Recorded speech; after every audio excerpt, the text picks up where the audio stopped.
Shalom. First and foremost, I'd like to give all praise to Yahweh, Ba'ashem, Yahweh Shai, Ba'ashem, Rakakadash.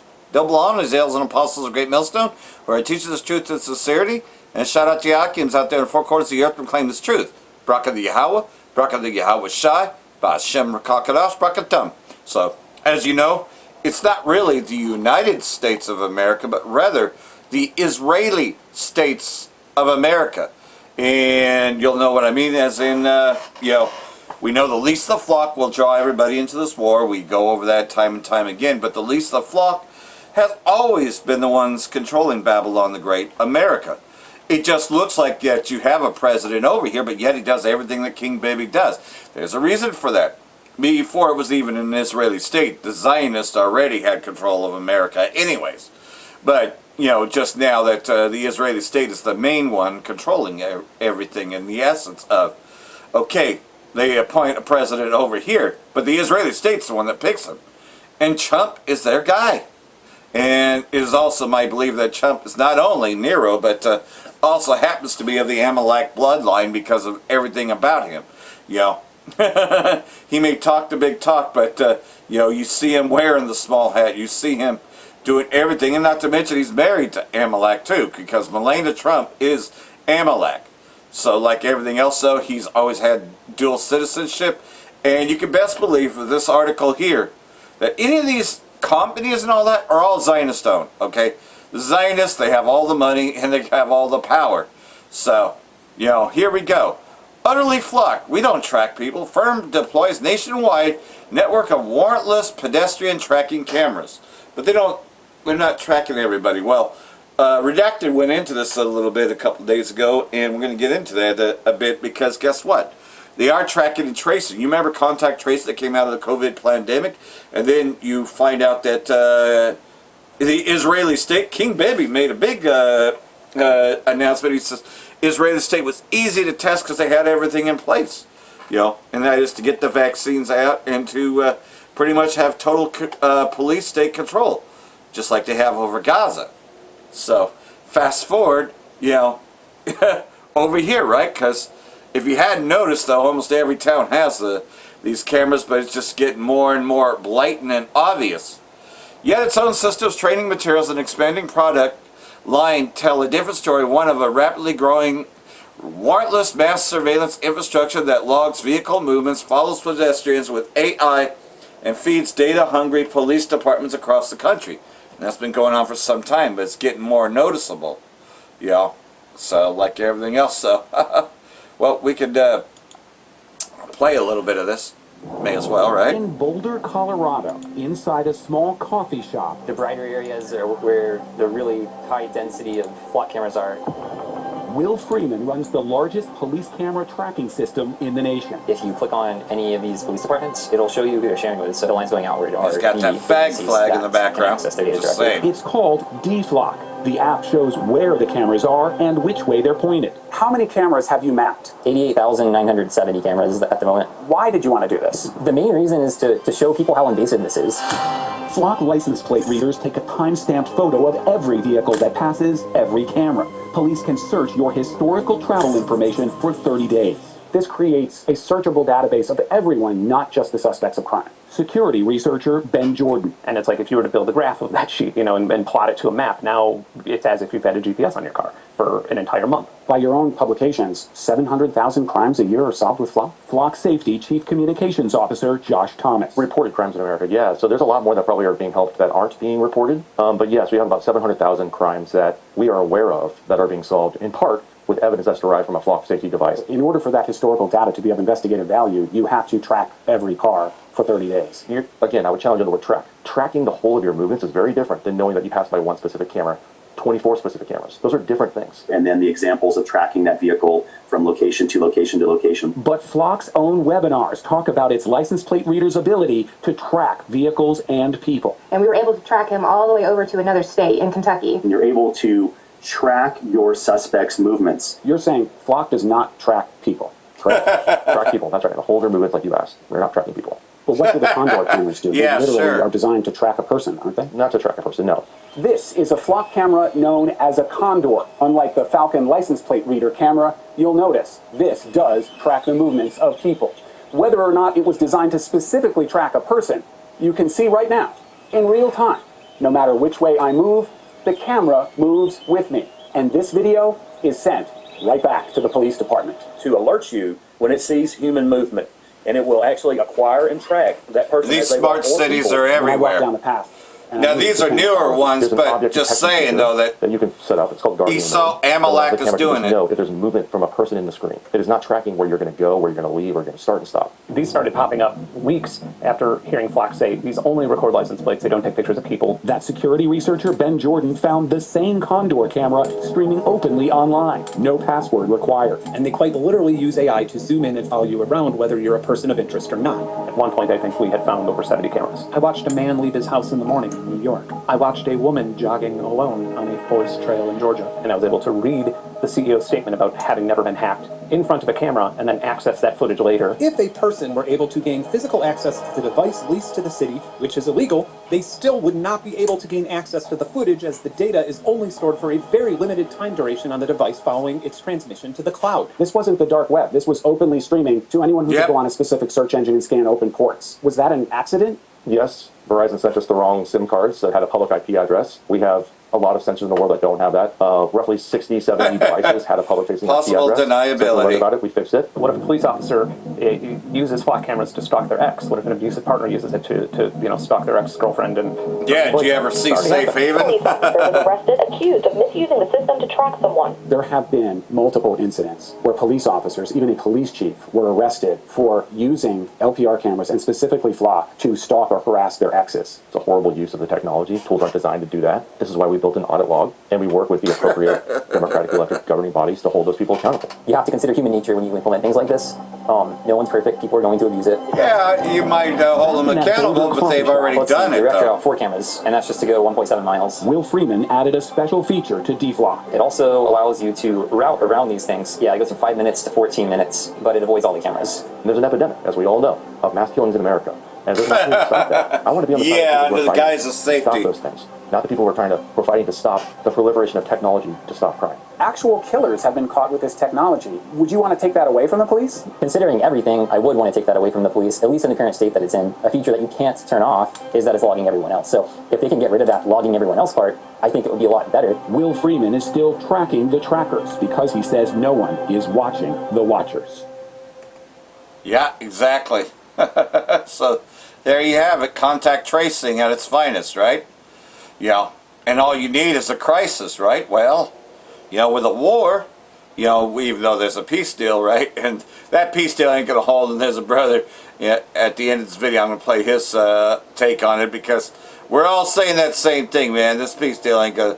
The scriptures tell you that the peace deal ain't gonna hold. I mean, that's all we really need right there. We can read the articles and watch enough videos showing other experts that come on, Professor Mahandi, others tell you that this peace deal ain't gonna hold. But make no mistake about it, though. Oh, the U.S. and Israeli state, they'll be back. It may be on hold, but is it? U.S. nuclear-capable B-52 bomber crashes in California. Yeah, that went down yesterday. Now, you can't say that Iran used intelligence to bring it down, but nonetheless, so this happened, right? Because the Most High be against Babylon. U.S. Air Force strategic nuclear-capable B-52 Stratofortress bomber has crashed at Edwards Air Force Base in California. Crash occurred on Monday shortly before noon. While the aircraft going down shortly after takeoff, the bomber was carrying 8 people on a routine test mission, according to a news release. So, like everything else, though, we'll play the news article. It's funny.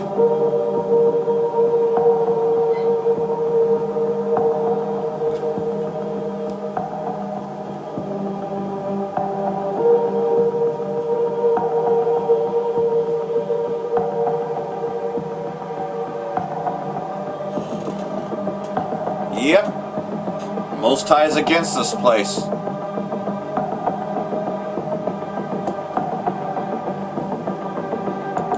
Yeah, Israelis Edomites, the Most High fucking hates you. Yeah. You see, like everything else, though, we know who the Most High has indignation forever. Like the Slayer song, God hates us all. He hates all Edomites. And he despises this fucking place, and he despises their fucking race. You know? That song couldn't be any more true to this day, man. USS Liberty Association head joins Alex Jones to deliver powerful message to Congress and drops major new USS Liberty false flag information. Turney revealed how the destruction of the USS Liberty was designed to trigger a new nuclear world war. He also warns Israeli state will launch a new false flag attack to derail Iran peace talks. So, you know, okay, this was on Rumble, so we'll play some of this if it's there. Let's see if I can get this up. Get us in front of Congress and let us testify. If you think we're liars, put us in prison for the rest of our lives. If you can prove we're lying. And I'm telling that to all of Congress, especially Randy Fine and Crenshaw and the rest of the AIPAC flunkies in the Congress. Hey, the U.S. has been owned by those companies for a long time. Help us heal. Help America heal. But they won't There do will that. be no they bomb. won't give us that. Alex, why won't they give it to us? Because Netanyahu and his, back to Levi Eskell, the one that cohorted with LBJ, that frickin' snake, to kill us all, is that what our lives are worth, to be sacrificial lambs for the government of Israel? I don't think so. We've got to cut off all ties with the Zionist state. They're nothing but a pariah. We know that's not going to happen, but they're going to be dragged They have in. been forever. So it's time we cut the ties and get them away from us. Quit giving them money. Quit giving anybody that wants money from the United States of America. We're going to take care of our own citizens. No other. And you Fix know our that's never going to infrastructure. happen. Take care of our veterans. Treat each other like God wanted us to. Love your neighbor instead of hating each other. This country's divided as much as it ever was. And will not stand. Trump in office right now. Same thing when the rest of them were in office. Biden, the last president, the country was divided. So we cut ties with Israel, get rid of Netanyahu and his garbage and his people around him and the people in Congress. Those are the people that irk me the most. And as you said, they brag about it. You know, that they flaunt it. Yeah, we take money from them. They're our greatest ally. We need them. For what? They've never done anything for us. To take our money and have our young soldiers killed in a war for them. So I said, screw them. And screw their government. I want nothing to do with them. This isn't a Jewish thing. This isn't about all Jews. This is about the Zionist state of Israel. There's a lot of Jewish people that dislike that, what they're doing over there now, and have disliked it for a long Let's time. try to get to the part about the false Well, flag. this was 1,000 times worse. All right. Arlington, and we go there quite often to give thanks for their sacrifice, and that's what this is all about, is their sacrifice and America's sacrifice. Let's see if I can get that video. It looked like there was an intro here.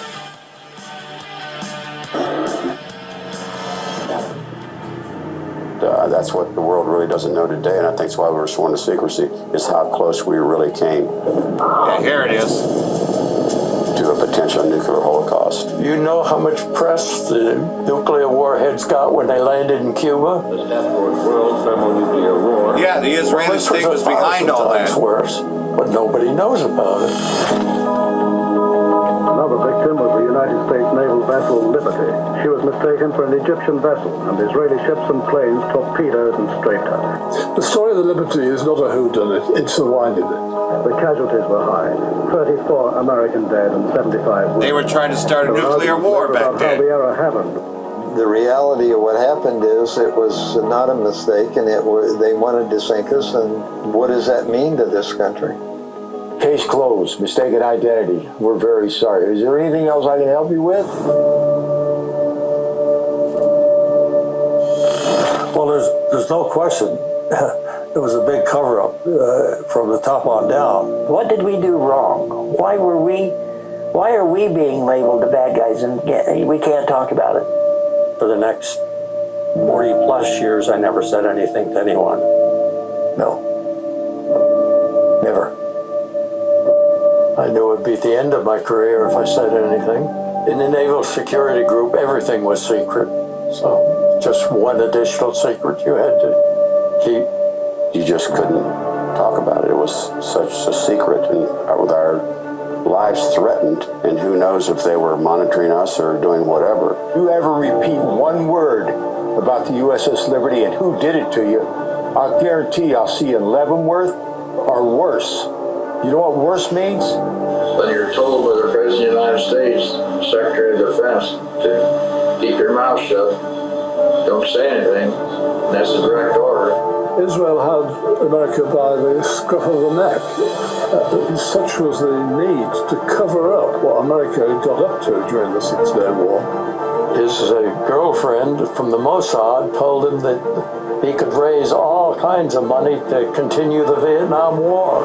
He had been contacted by a man with a hoarse voice who said that he'd been a pilot that attacked at Liberty, and suddenly he disappears. There's no record. You can only suspect that it was as he feared. They deported him, they turned him over to the Israelis, took him back to Israel, court-martialed him secretly, and maybe have executed him. The Liberty is a microcosm of this much bigger problem in the Middle East. And Americans need to know what happened. The story has to be told.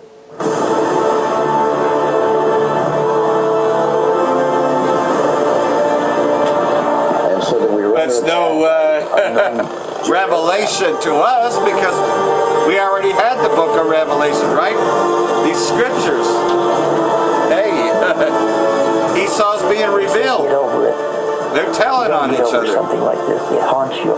The men would bring the body pieces up to me, and I tried to put them together to make a body out of them. I don't know what the hell happened, and I haven't taken time to find out. I know nothing about it. What I'm about to tell you is for your ears only. You are not to tell anyone during my lifetime. I'm surprised I can even talk about that. You're sad.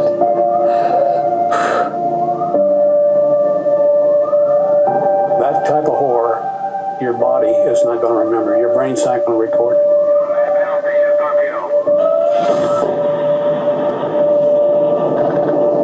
I think we sacrificed a lot of people for no good reason. I'm not saying anything about the Liberty, period. That's the Sacrificing Liberty documentary. Incredible. USSLiberty.org. We have Phil Turney on X, philturney.com. He has his new book out, Stay Afloat, from that day to today. So, basically, what he's telling you is that, indeed, the Israelis are behind everything, and the scriptures tell us that. You know, that they control everything. You can't come against them. So, getting down to, now to Redacted and how they're the ones that are installing the cameras everywhere, because these Israelis, these Zionists, control everything. They have all the money, they have all the power, and they have all the influence, pretty much. So, this police state, the New World Order, all run by the Zionists. So here we go, Redacted on the same subject. Reports that U.S. intelligence is worried about Israelis spying on top Trump administration officials. This feels like the no-duh of the century. Now, we have known No-duh, right. this. Other places have reported this for decades. John Kiriakou, for one, says that at the CIA, it is well known that the Israelis spy on us. You don't leave your laptop in the room. You don't go alone with them. So why is NBC pretending that this is new? It feels like another psyop to pretend that the U.S. is creating a division between Israeli influence. Like when Trump says he's been acting tough on Netanyahu. Well, let's look at the reporting, see if there's anything new here. This says that Israel is surveying top U.S. officials to get information about Trump's negotiation with Iran. Now, why would they need to do this? They have an office in the Pentagon. They have top-level access to all cabinet members. Are they indicating that these channels have somehow been frozen out? We have no proof of that. Yeah, to give you the illusion doing this. that Trump is disagreeing with them, right? Israeli The officials installed Stingray spy devices throughout the White House during the first Trump term. And what was reportedly done about it? According to Politico, nothing. The Trump administration did not rebuke the Israeli government, and there were no consequences for Israel's behavior. That was in 2019. So NBC News, why Beyond are you acting like this is a Watergate. brand new thing? The New York Times also reported this. The rest of us are like, duh. So Colonel Dan Davis joins us. He has been talking about how the United States continues to escalate the war on behalf of Israel. Do you buy that maybe the U.S. would do something different as Israel escalates the war not only in Iran, but in Lebanon and Gaza and the West Bank?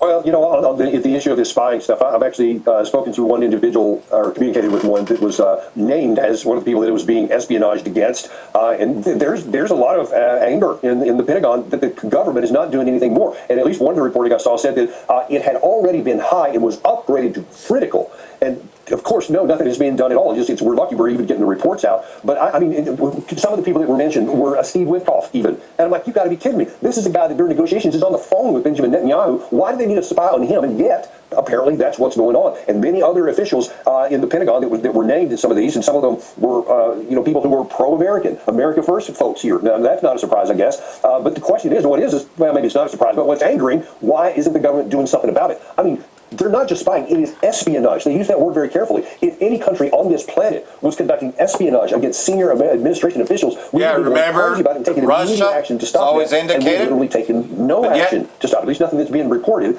And it's going to continue to be a problem. And man, I mean, that just really feeds this whole narrative of who's calling the shots. And there was one other important part of that story I think is important to point out, is that apparently this hit the Office of the Director of National Intelligence Office at a certain point, but it was suppressed to be released until after Congress had voted on Section, I think it was 224 of the NDAA, that is going to link together and codify the American military with the Israeli military. And then it was released afterwards. Remember that? It is, yeah. And what a surprise that Congress apparently is willing participants in the espionage. I don't know if they care about the espionage. They just care about Israel getting linked in and locked in with the U.S. military. And that's something that is a high priority for Benjamin Netanyahu personally. He's been bragging about that to people. He's saying, you know what? We don't need this $3.8 billion from America. We're going to wean ourselves off because we're going to get a partnership, his word, in linking in the militaries together. And I'm like, hell no. We don't even do that for Great Britain, our best ally that we've had for a century. And we're certainly not, we shouldn't do it for the Israeli side, which is all a drag and a negative. But it doesn't matter. It's already happened. There's nothing they can do about it. But here we go. Here's more. For nuclear enrichment, and that's according to the Iranian Foreign They lost a war.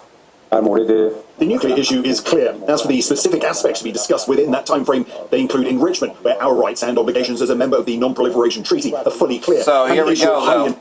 Pretty much the deal had been signed, and Iran has already declared victory because of the fact that, hey, they stood off a bully. All they had to do was last, and they did.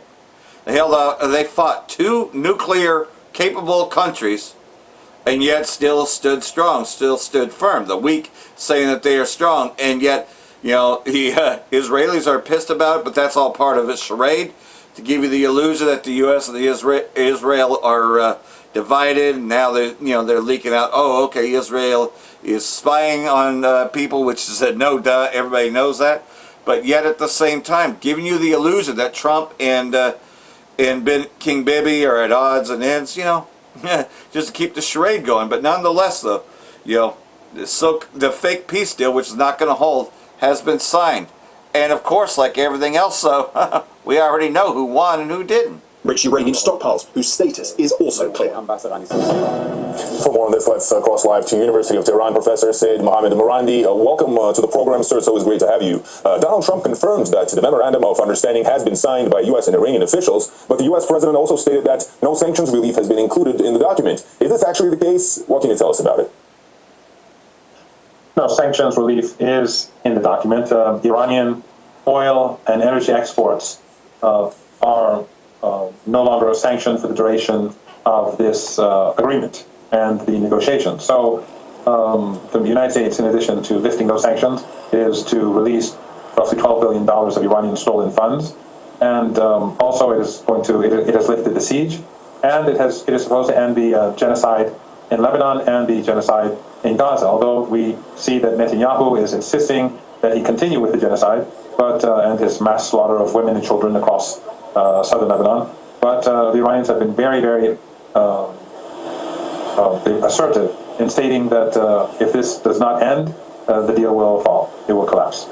And indeed, so many uncertainties remain, and we've just been discussing this with our correspondent in New York, so many questions. And so they have signed a preliminary agreement, right, and they are expected to sign the final agreement. And Iran's nuclear program remains one of the pivotal aspects of this peace agreement. How do you think this point will be set out in the final version? Well, that remains to be seen because, first of all, Iran is not going to give up its right to enrich uranium, nor to have a peaceful nuclear program. And in addition to that, the United States has to remove sanctions. Many of those sanctions are the law in the United States because the Congress and the Senate voted for those sanctions. So if the Americans want concessions from Iran, they have to cough up quite a few concessions themselves. But Iran has already negotiated its peaceful nuclear program in the past. I don't think it's going to accept another JCPOA with those sort of limitations. But if the United States is seriously worried about Iran's nuclear program, there are ways to alleviate those concerns. But the Iranians don't believe that the United States is really worried about the nuclear program. That's just an excuse in order to put pressure on Iran. We know from Joe Kent, who is the head of counterterrorism and a Trump appointee, in his resignation letter at the beginning of this war, he said that Iran is not building nuclear weapons. Iran is not a threat to the United States. This war is about the Israeli regime and the Zionist lobby. And I think that's what this is all about. And the signing of the deal is set for June 19th. What are your thoughts on how we got to the stage? Just days ago, the U.S. president was threatening more strikes. Now here we are close to an actual signing. Besides Israel and the nuclear program, what might be some other stumbling blocks? Despite both sides saying the deal is mostly done, of course. Well, obviously, the United States lost the war. The United States began the war by saying unconditional surrender, lay down your arms, and by day 39, Trump accepted Iran's 10-point plan as the framework for negotiations. That shows how things change. And it wasn't that Iran just survived the war, this enormous war of aggression and this coalition of countries that assisted the United States. Iran hit back till the very last moment. It hit back at the Zionist regime, it hit back at American bases, destroying literally all of them in the region. It hit back at those regimes that were complicit. And the Iranians ultimately did much more damage to them than they did to Iran. And then we had the siege warfare where Trump imposed an embargo, and it turned out that this is a double-edged sword, and it has been hurting the United States more than it's been hurting Iran. That's why Trump was so desperate in recent days to get a deal. And when Netanyahu foolishly bombed Beirut in an attempt to wreck the negotiations process, Trump immediately went and gave the concessions that the Iranians demanded in order to finalize the deal. And if all goes well, and let's hope so, in your view, what does Iran have to gain from this peace agreement? Well, I find it highly unlikely that we get to the end game in this process. Right now, we're in the first phase, and that is going to be complicated enough as it is. I think what is important is that this agreement is a recognition by the United States, whether it likes it or not, whether it admits it or not, that it has been defeated by the Islamic Republic of Iran, and the Israeli regime, too, has been defeated by the Islamic Republic of Iran and axis of resistance. And I think this is a sign that the world is changing and the balance of power is tilting away from the United States. And Iran is, without a doubt, the superpower in West Asia, especially with the control that it now has over the Strait of Hormuz.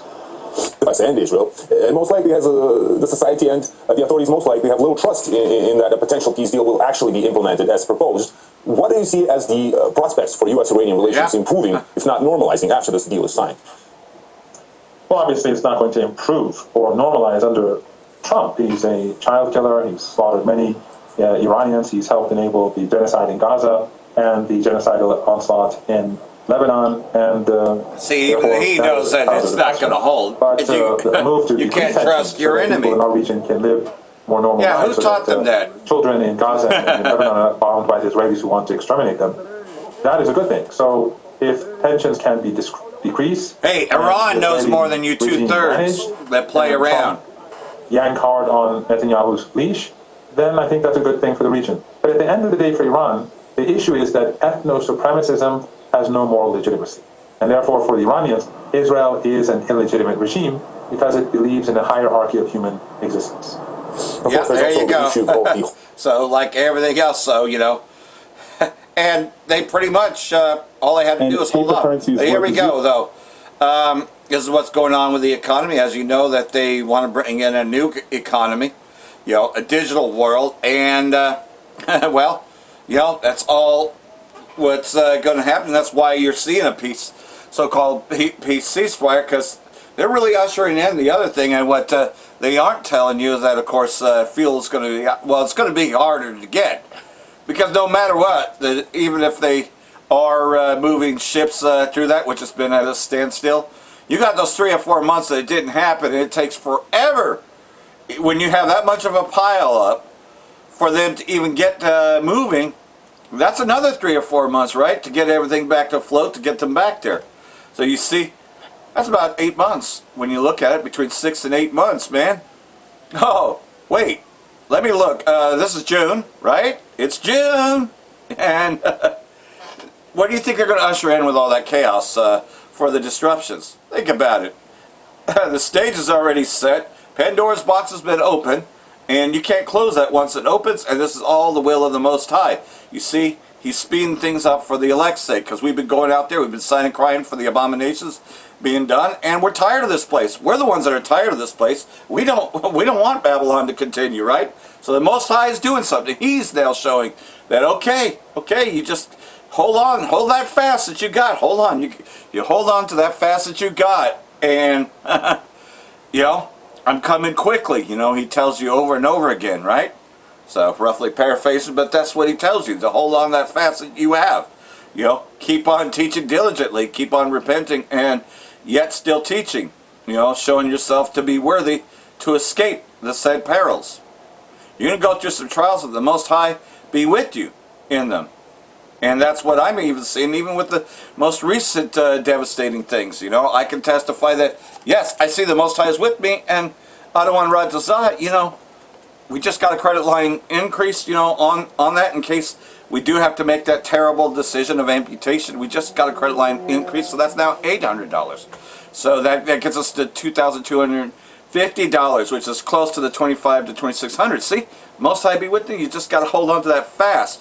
You know, hopefully I don't even have to do amputation, but I like to know that it's there. Building up a defense fund, being wise. You know, so you know, yeah, if you can get gold and silver, yeah, do so, because like everything else, so they are the economic woes are coming, and they're going to usher in the MOTB at the end of the day. And you already see at the beginning of this month that yes, indeed, the man has it in his forehead. You know, and that it's gone commercial. That China has made it commercial. So everybody's racing to get those brain devices in. And if paper currency is worth zero, the value of gold is infinite. So an arbitrary number like $10,000, do I think gold hits $10,000? Absolutely. Well, gold just collapsed. Gold, silver, stocks, everything is red for the year now suddenly, given that silver was $120 an ounce in January. Gold hit $5,500 an ounce. Everyone has questions. What exactly happens from here? Oil goes up, gold falls. Oil goes down, gold falls. Like, what's going on? Why are these things out of whack? We have a new Fed chair, old Fed chairman. It doesn't matter. Nothing seems to matter since late January. Gold and silver are correcting big time. As you know, I'm a big investor in gold and silver, so I want to know what's actually happening right now. And there's one person asked, a legend in the gold mining industry, the co-founder of K92 Mining, president of that company, Brian Solarchuk, joins us now to talk all about it. Brian, welcome to the show. Thanks so much for having me on. So what do you see happening right now in the gold sector? What exactly is going on? Well, you know, I think that a number of things are all happening at the same time. But if we look at the broader trend and zoom out on that longer term perspective, what we see is central banks continuing to accumulate gold. In general, the retail public is still missing out on that transition. And central banks, of course, have not given up on U.S. Treasuries, but they've recognized over a number of years now that it's prudent to have gold as a major component, as a major part of the composition of the mix. And while we've seen central banks and institutions that manage that type of capital recognize the importance of gold, we have not yet seen the average retail investor make a move into gold or gold equities. We're definitely in a correction now, but the gold mining companies are absolutely printing cash. Margins are high, cash flows are strong, profits are growing. You know, just days from now, of course, we're going to see Kevin Warsh, new Fed chair, set to decide on interest rates for the first time. President Trump keeps talking about lowering interest rates because every 1,000 or 1% saves $600 billion in payments. The markets still consider rate hikes as the next stage. Trump says growth does not equal inflation. Are we about to see cuts here, hikes, or maybe nothing at all? What do you think? You know, my personal opinion is in the very short term here, we'll probably see a pause. But I understand President Trump's argument, especially if you take into context productivity growth via AI. And if we see productivity growth accelerate over time in the United States, there's room to see interest rate cuts, which obviously helps the nation in terms of debt servicing, also fuels growth. And if that productivity continues to increase, this can all be done without stoking inflation fears. So I do think in the short to mid-term, we may actually surprise the market and see cuts, although the Fed's obviously torn between two paradigms. So, like everything else, so giving you the illusion that, hey, you know, they're going to bounce back, that, okay, you know, we're past that, right? But there's more. Hormuz fears ease as Trump Khalif's virtually signed U.S.-Iran deal, but energy flows remain months from normal, just like I was saying about, well, you know, you got to take it 3 or 4 months that it was there, and then, you know, all those ships have to, that were filled, it's going to take them about 3 months to get there, so you're looking at a 6-month interval of no fuel coming in. No fuel whatsoever coming in. Yeah, the ships may start moving, but guess what? That's 6 months. Wait a minute. There's something supposed to go into effect in January next year, you see? 2027 could be the year, but we're going to see a lot of shit, and they're still going to be pushing that, you know, you're going to see a collapse, okay? With no oil and all the shortages and all that, man, we're in for some times, man. President Trump, Vice President J.D. Vance, and Iran's Parliament Speaker Garlov have virtually signed a peace deal to end the U.S. naval blockade of the Strait. Iranian ports in the general Gulf region will begin 60 days of nuclear negotiations, according to CNN. The text so far, so-called Memorandum of Understanding, 14-page point document, should lead to a 2-month extension of the ceasefire and the start of negotiations over Iran's nuclear program, but yet still to be published. Trump stated overnight on the deal terms will be released pretty soon, likely after the formal signing ceremony in Geneva on Friday, which is a few days from now. Trump, who is also attending the G7 Club Summit in France, suggested that he would not attend the signing event at the end of the week. Yeah, because people in France can't stand him. A lot of people can't fucking stand him, you know. They really fucking hate his ass, you know. And that's just it. That's the Most High. Trump says Iran deal all signed. Tehran presses Lebanon demands as it happened. U.S. President Trump said that a memorandum of understanding with Iran is all signed with the official ceremony expected. You know, that's reciting. U.S. President also expressed confidence that the Strait will reopen soon, and the memorandum is officially linked, so they haven't officially opened it. Iran Foreign Ministry spokesman warned that Lebanon's territorial integrity is an inseparable part of this memorandum. His remark followed the Israeli airstrikes on the country. Israeli leadership has rejected parts of the deal between D.C. and Tehran, giving the illusion that they don't agree to it. You know that, well, at least the flock shall draw them out. We have all that. We know what's going to happen. And we know this deal is not going to happen. You know, even though there's talks about it. Yeah, but how long will it delay? Hey, it will not be delayed, right? It shall come. How Qatar's quiet diplomacy helped pave the way for the U.S.-Iran deal. A lot of people are going to be in that mood, going to, you know, celebrate. And I guess, you know, the UFC event in D.C. went pretty well. So everything's looking pretty good for Babylon, right? They're giving you the illusion that, okay, yeah, that the war is over. You know, things are starting to ease. You know, things are getting good. And people are going to get in that comfy spirit once again. Not look at things we do. Oh, you guys have been saying that for years. You know, but yet, you know, we know we're closer to the end, and we know that this peace deal ain't gonna there, and we look like we're crazy to everybody else because we're saying the peace deal ain't gonna hold. Qatar played key behind-the-scenes role supporting Pakistani mediation efforts that helped DC and Tehran reach a framework agreement. The agreement, which is expected to launch broader talks on Iran's nuclear program, regional security, and economic issues, comes after months of diplomacy involving multiple region actors. Although Islamabad led the formal mediation effort, Doha emerged as a trusted channel between the two sides during some of the most sensitive stages of the negotiation.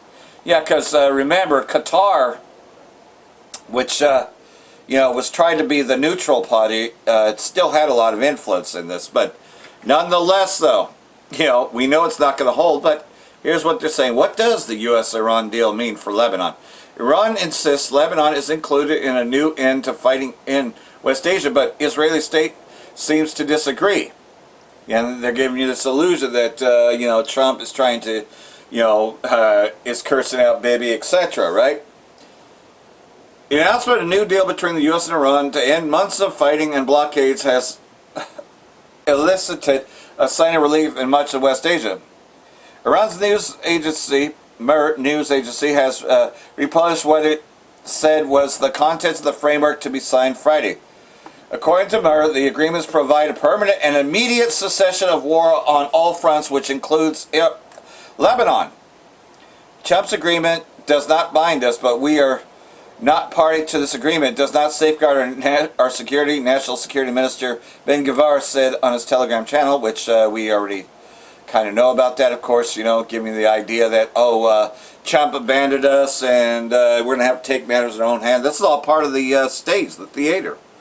But Trump does work for King Bibi. Make no mistake about it. They're just giving you the illusion, right? Kind of like how you find out that John Kerry and George W., who are running against each other, yet we're both Skull and Bones members. So they're never really going to go against each other. They're just giving you the show. Well, that's the same thing here, except King Bibi actually is a lot higher than Donald Trump. Let's just face it. That Donald Trump is somebody that got bailed out, and they totally own his ass. Trump says Israeli King Bibi must be more responsible in Lebanon. Giving the illusion that, you need to back down for this, I'm the president, U.S. President Trump said Tuesday that Israeli Prime Minister must be more responsible in Lebanon while criticizing the scale of Israeli military operations against Hezbollah. Speaking to reporters in France, Trump said, I've had a great relationship with King Bibi, but now King Bibi has to be more responsible with respect to Lebanon. I would say of all countries that have been treated the worst and they can't defend themselves, and they have Hezbollah, which is a problem for them. So no, I'm not happy with the way the Israeli state has handled themselves with Lebanon and with Hezbollah, he said in France. So giving the idea that, he's still on the Israeli state side, but yet at the same time he's critical of them. Bullshit! He's not critical of them. It's just part of an illusion. But we understand. We understand that there's a reason why most people send people strong delusion. Think about that. This has been coined the year of apostates and of sellouts. So they're going to be given strong delusion. Thinking that, everything's fine. Oh no, it's June. Nothing happened, right? Hey man, they're ushering it in. They're ushering in this new world order with, the oil hasn't moved, and it's not even going to be here till almost next year, okay? No new oil till next year, okay? That means that all the stock is going to run out, and they're saying as early as the 4th of July, 250th year, yet all empires ended 250 years. Think about the timing, the setting. You see, the Most High is perfect, and everything he says is perfect and falls into place. Israeli state declares no withdrawal from Lebanon in response to the Iran-U.S. deal. They say, nope. We don't agree to that. We're an independent state, and we have our sovereignty, and we have the right to defend ourselves. Israeli attacks and occupation of South Lebanon continue as drones buzz over Beirut at a low altitude following the announcement of a MOU between Tehran and D.C. Israeli War Minister Katz vowed on the 15th of June that Tel Aviv will not withdraw from the occupation forces in southern Lebanon and will strike the Islamic Republic with full force if it responds to violations of the newly announced U.S.-Iran deal, meaning that if they do retaliatory strikes against the Israeli state for breaching a deal.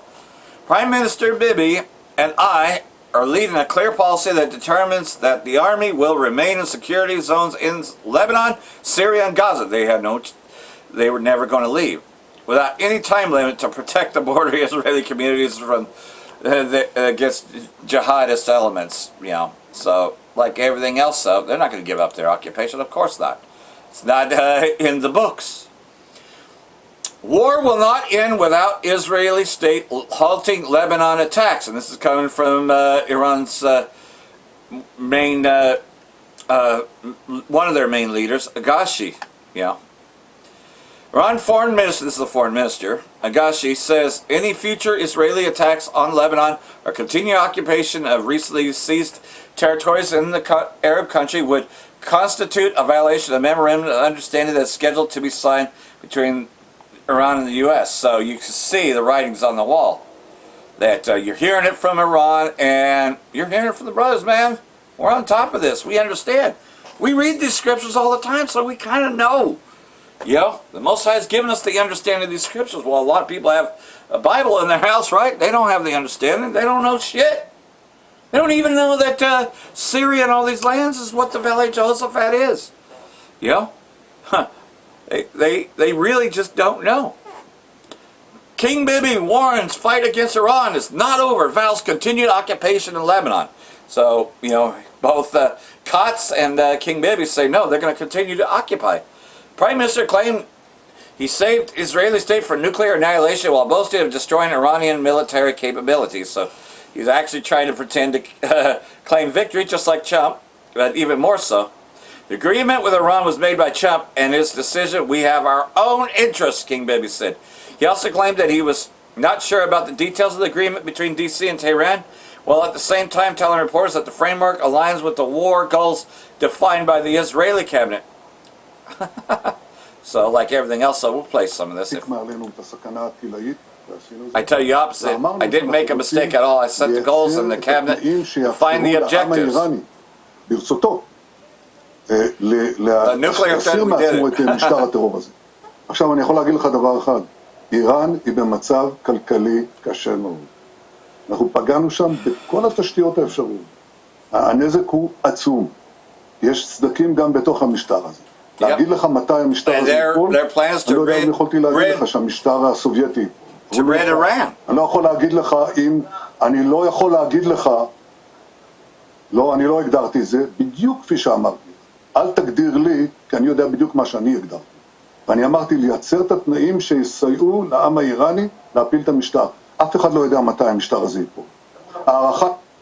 So basically he's saying that Iran has fallen like the Soviet Union. Yeah, but you know, the scriptures tell us something a bit different, and Russia is a lot more powerful than what he's going to tell you, right?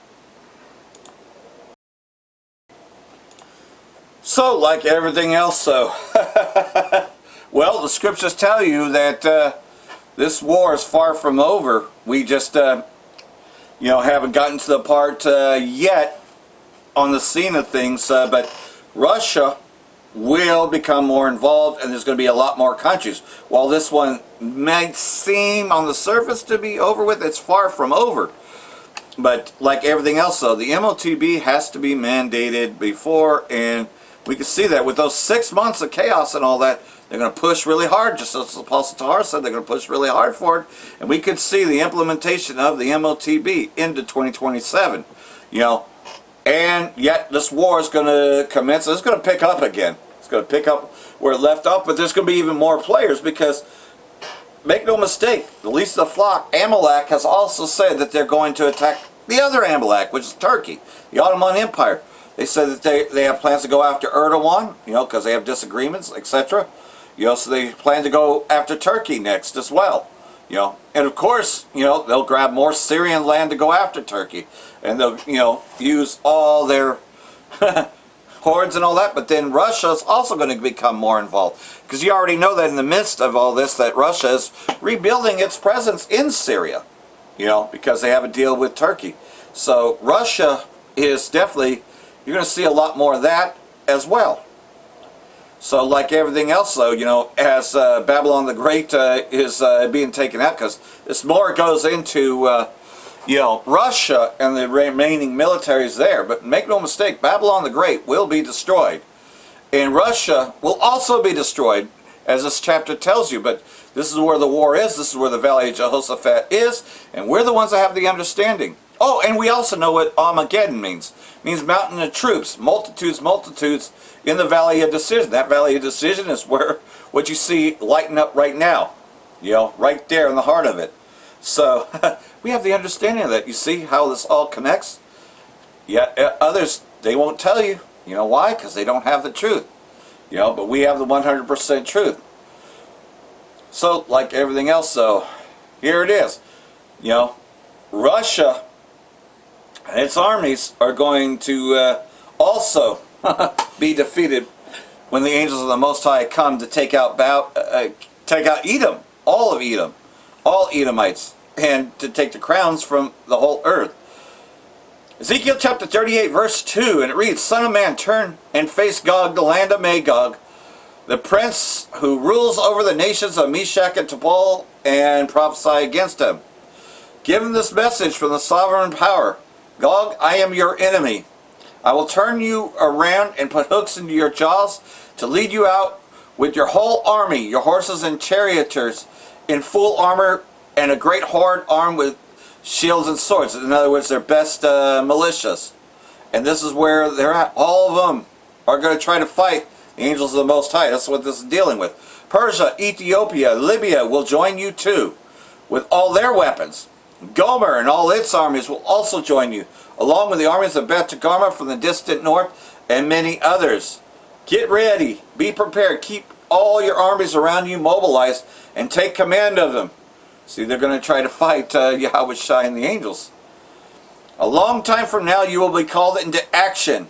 In the distant future, you will swoop down into the land of Israel, which will be enjoying peace after recovering from war. So somehow the Israeli state's going to think that they had won the war or got some sort of victory. So that's what it's telling you here in this translation, which is the NLT. And after its people have returned from many lands to the mountains of Israel, you know, talking about those 1948ers, you and all your allies, a vast and awesome army, will roll on them like a storm and cover the land like a cloud. So this is when, you know, Amalek will think, we won the war, we got all this. Remember how King Bibi was boasting once Bashar al-Assad was taken out of power? Well, he's going to think that he's had some sort of victory at this time. You know, this is what the sovereign power says. At that time, evil thoughts will come into your mind, and you will devise a wicked scheme. You will say, Israel is an unprotected land filled with unwalled villages, and I will march against her and destroy these people who live in such confidence. You know, so like everything else, so as they do that, that's when, you know, it tells you right here. Verse 14, therefore, Son of Man, prophesy against God. Give them this message from the sovereign power. When my people are living in peace in their land, then you will rouse yourself. You know, you will come from your homeland into the distant north with your vast cavalry and your mighty army.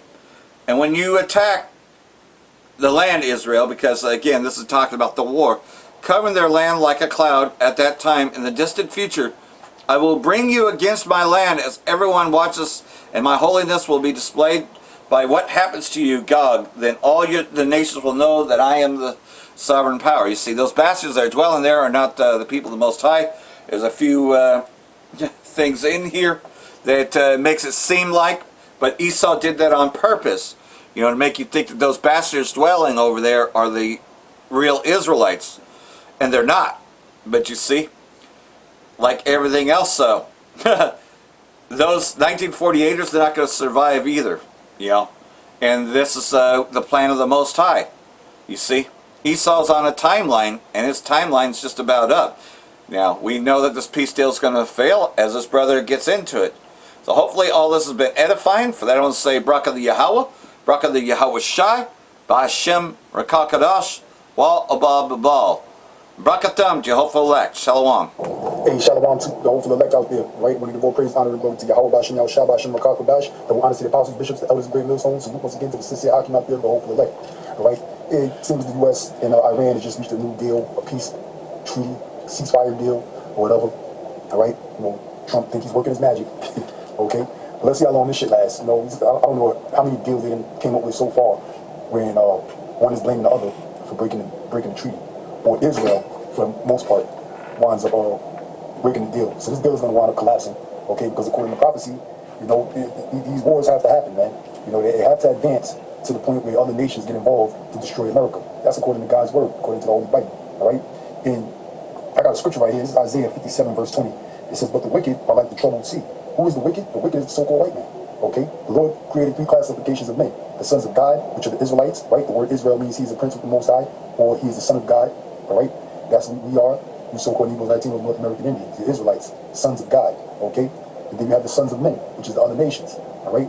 Those outside of Israel. But then, you know, you have the sons of the wicked, which is the so-called white man or the nation of Edom, okay? In which Trump, you know, these wicked Zionists, these, you know, these redneck crackers or American red-blooded crackers, these Aryan Brotherhood, Caucasians, they're all sons of the wicked. They all come from the same nation.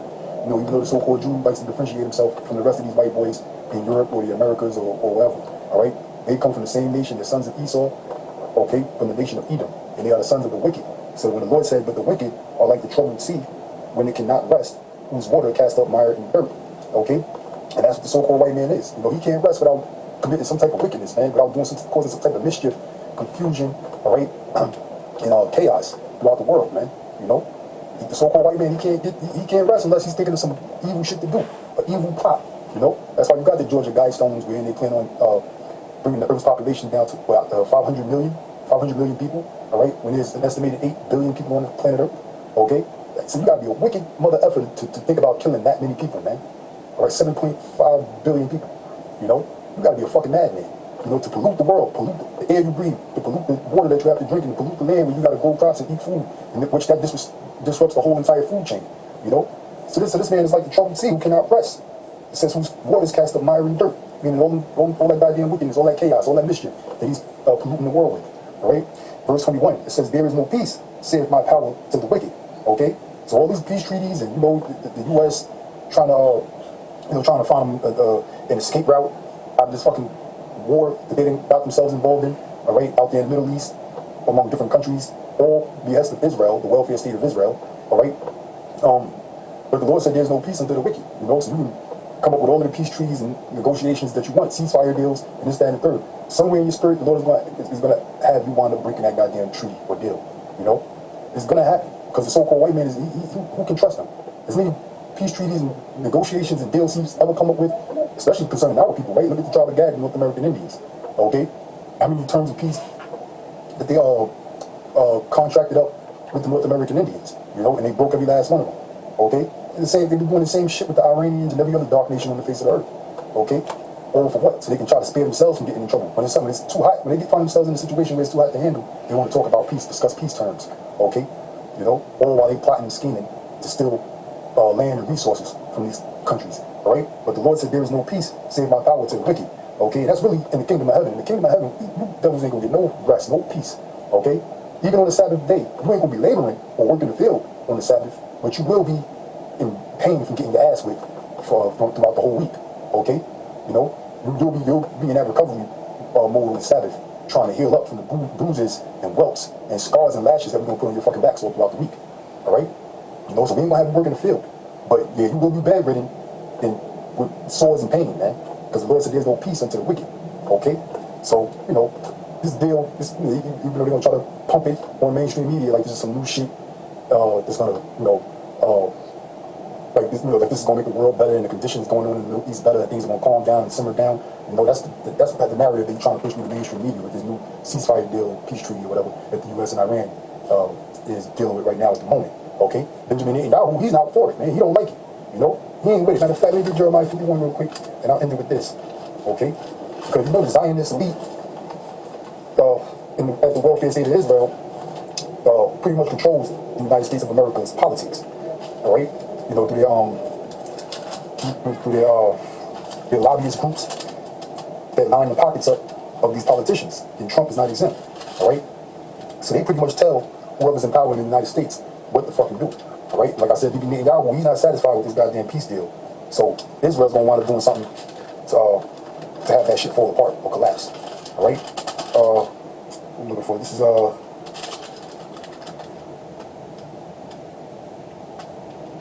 book of Jeremiah.